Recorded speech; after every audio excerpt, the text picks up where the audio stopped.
దీనికి దానికి లింక్ చేసి మాట్లాడటం దైనందిన చర్య కరుణాకర్ రెడ్డిది. కరుణాకర్ రెడ్డి అంత దగుల్బాజీ. భగవద్గీతని అందరికీ అందుబాటులో ఉండేలాగా తక్కువలో ముద్రించామని చెప్పి దాంట్లో ఎంత కమిషన్ కొట్టేశాం. గతంలో టన్నుల కొద్దీ ఆడపిల్లల మాంగళ్యాలను, ఉచిత మాంగళ్యాలను ఇస్తామని చెప్పి కరుణాకర్ రెడ్డి నీ పీరియడ్లో ఏం చేశావు? టన్నుల కొద్దీ బంగారాన్ని మహారాష్ట్రకు తరలించి, బొంబాయికి తరలించి దాంట్లో తరుగు పేరుతో, మరుగు పేరుతో నువ్వు ఎంత కొట్టేశావు? సార్ నమస్తే అండి. టీటీడీ చైర్మన్ ఆయన మాట్లాడుతూ ఈ రోజున గత పాలనలో ఏదైతే భగవద్గీత గురించి కూడా ఆయన ప్రస్తావించడం జరిగింది. 100 రూపాయల పుస్తకాన్ని ఏదో ప్రింట్ చేశారు, దానిలో కూడా జగన్మోహన్ నామస్మరణ చేస్తూ ప్రింట్ చేశారని చూస్తున్నాను. ఏంటి సార్ భగవద్గీత గురించి అసలు మీ అభిప్రాయం ఏంటి అసలు?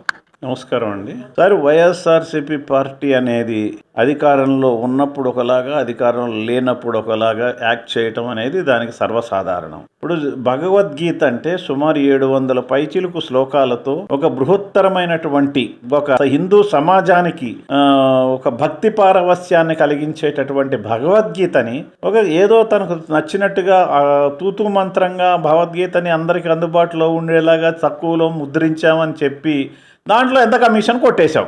గతంలో టన్నుల కొద్దీ ఆడపిల్లల మాంగళ్యాలను, ఉచిత మాంగళ్యాలను ఇస్తామని చెప్పి కరుణాకర్ రెడ్డి నీ పీరియడ్లో ఏం చేశావు? టన్నుల కొద్దీ బంగారాన్ని మహారాష్ట్రకు తరలించి, బొంబాయికి తరలించి దాంట్లో తరుగు పేరుతో, మరుగు పేరుతో నువ్వు ఎంత కొట్టేశావు? అదే రకంగా ఈ రోజున భగవద్గీతలో కూడా నువ్వు కొట్టేశావు. మీ వైఎస్ఆర్సీపీ వాళ్ళకి టీటీడీ అనేటువంటిది ఒక ఆదాయ వనరులు కల్పించే సంస్థగా మాత్రమే చూశారు. మీ సుబ్బారెడ్డి ఏం చేశాడు? స్వీట్స్ని తయారు చేసి ఓ పవిత్రమైన లడ్డూ ప్రసాదాన్ని స్వీట్గా తయారు చేసి వివిధ అంగళ్ళ దుకాణాల్లో పెట్టి అమ్ముకున్నటువంటి వ్యక్తి వైవి సుబ్బారెడ్డి. మీరా మా గురించి మాట్లాడేది? మీరా బిఆర్ నాయుడు గురించి మాట్లాడేది?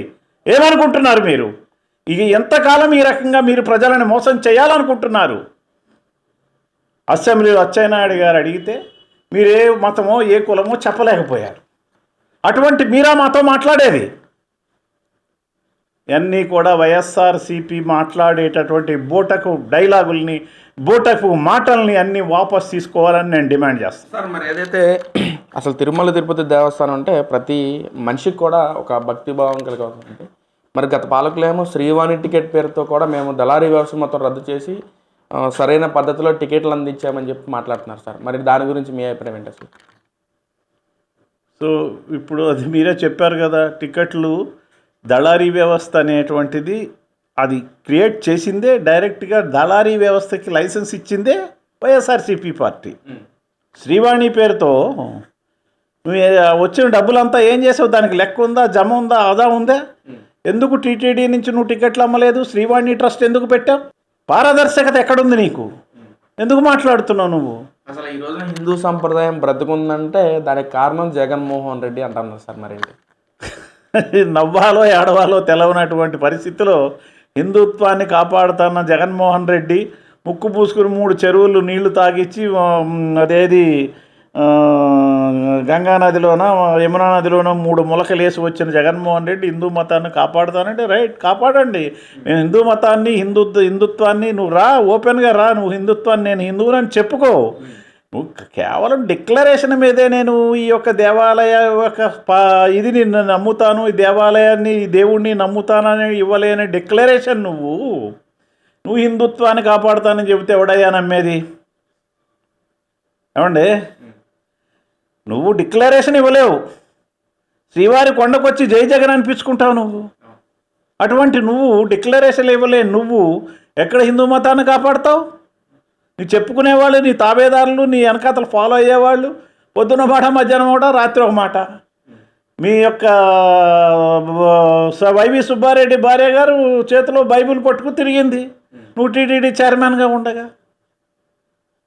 ఇది అర్థం లేదు. మీరు అసలు ఏం మాట్లాడుతున్నారు? మీకు అర్థం కాదు. మీకు సిగ్గు శరం ఉండాలి. మీరు మీ మతాన్ని మీరు గౌరవించుకుంటే, మీ మతాన్ని మీరు గౌరవించండి, క్రిస్టియానిటీని మీరు గౌరవించుకోండి, మేము క్రిస్టియన్లు అని చెప్పుకొని మీరు హిందూ సమాజం జోలికి రాకుండా, మీరు హిందూ దేవాలయాల జోలికి రాకుండా మీరు మీ దేవాలయాలను డెవలప్ చేసుకోండి. ఏది నీకు నీ పొట్టని ఎడగొట్టకండి, నీ డబ్బులు దోచుకోవడానికి, నీ వ్యాపారాలు నడుపుకోవడానికి టీటీడీ చైర్మన్ కావాలి. బయటేమో క్రిస్టియన్ మతం అని చెప్పుకుంటావు. ఎందుకు మీరు ఇలా చేస్తున్నారు? వెంటనే క్రిస్టియన్ అయిన ప్రతి వాడు మీ మతాన్ని మీరు గౌరవించడం మేము కూడా గౌరవిస్తాం, కానీ హిందూ మతాన్ని గౌరవించే విధంగా, హిందూ భావజాలాన్ని గౌరవించే విధంగా మీరు ప్రవర్తించకపోయినట్లయితే ఏడుకొండలవాడ వెంకటరమణమూర్తి మీ అంతు చూస్తాడని తెలియజేస్తున్నాను. మనం ఒక ఏదైతే గత ప్రభుత్వ పాలన కానీ ఈ ప్రభుత్వ పాలనలో కానీ మాకు ఒక మెయిన్ ఇష్యూ జరుగుతుంది, పరకామణి కేసు గురించి కానీ ఇటు లడ్డూ ప్రసాదం గురించి కానీ. అసలు ఏంటి పాలకులు నిజంగా కల్తీ జరిగితే ఏదో నిజ నిజరూపాలు త్వరగా బయట పెట్టాల్సిన పరిస్థితి, ఎందుకని ఈ రోజున ఎంత టైం టేకన్ తీసుకుంటా ఉన్నారు?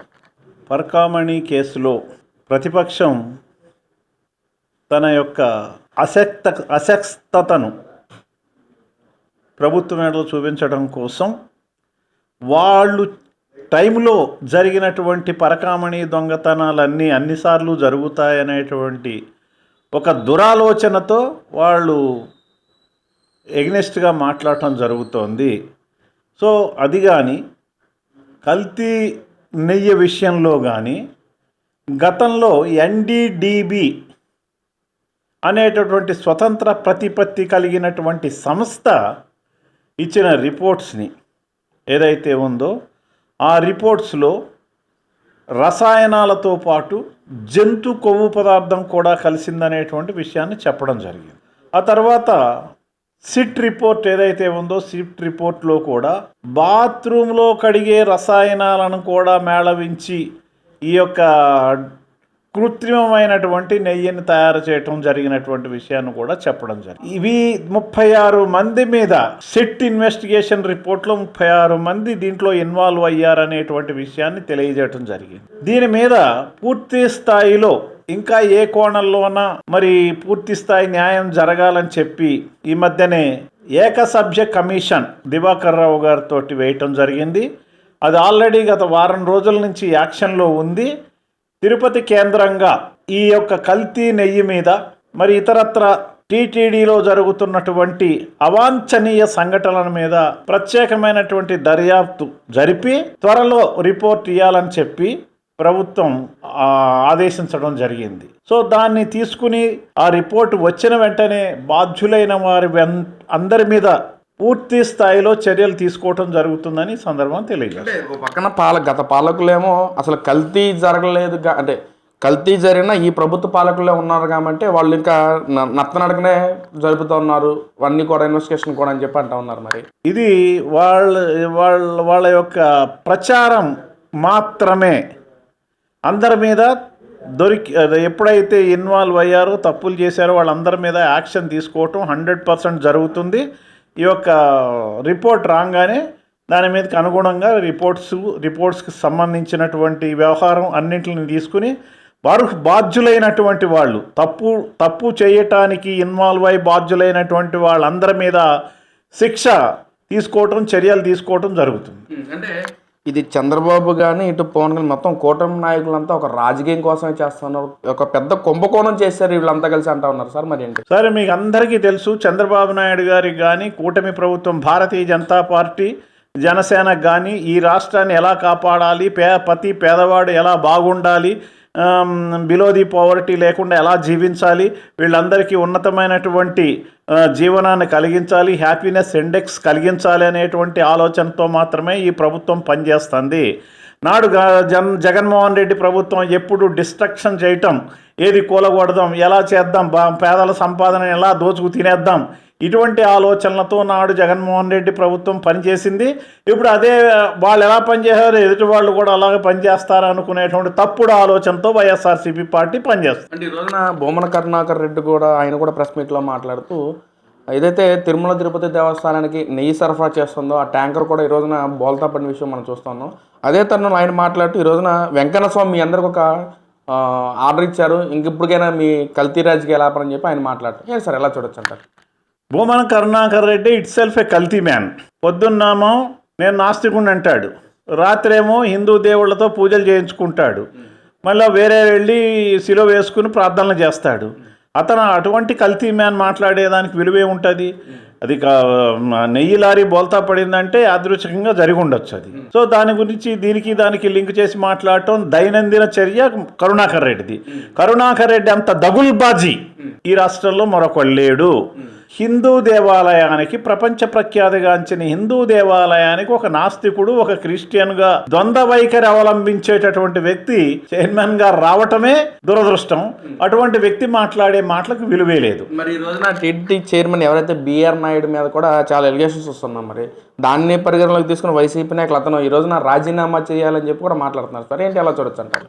ఇప్పుడు బిఆర్ నాయుడు గారి మీద ఎలిగేషన్లు చేయటం, మీకు చెప్పాను కదండి, ఏదో ఒక వ్యవస్థని సర్వనాశనం చెయ్యాలి, ఆ వ్యవస్థలో మంచి వ్యక్తులు ఎవరైనా ఉంటే వాళ్ళని తూట్లు పొడవాలి, కుళ్ళబొడవాలి, వాళ్ళ యొక్క క్యారెక్టరైజేషన్ చెయ్యాలి అని ఒక దురాలోచన, ఒక దౌర్భాగ్యపు ఆలోచనతో వైఎస్ఆర్సీపీ పార్టీ పనిచేస్తుంది. దానికి ఆయన ఆన్సర్ కూడా చేశాడు. అటువంటి వ్యక్తుల మీద కావాలని దుష్ప్రచారం చేయటాన్ని నేను తీవ్రంగా ఖండిస్తున్నా. కరుణాకర్ రెడ్డి అండ్ టీం చేసే మాటలన్నీ కూడా చాలా తప్పు, వాపస్ తీసుకోవాలి, వెనక్కి తీసుకోవాలని తెలియజేస్తున్నాను. సార్, అదే విషయాన్ని మొన్న ఏదైతే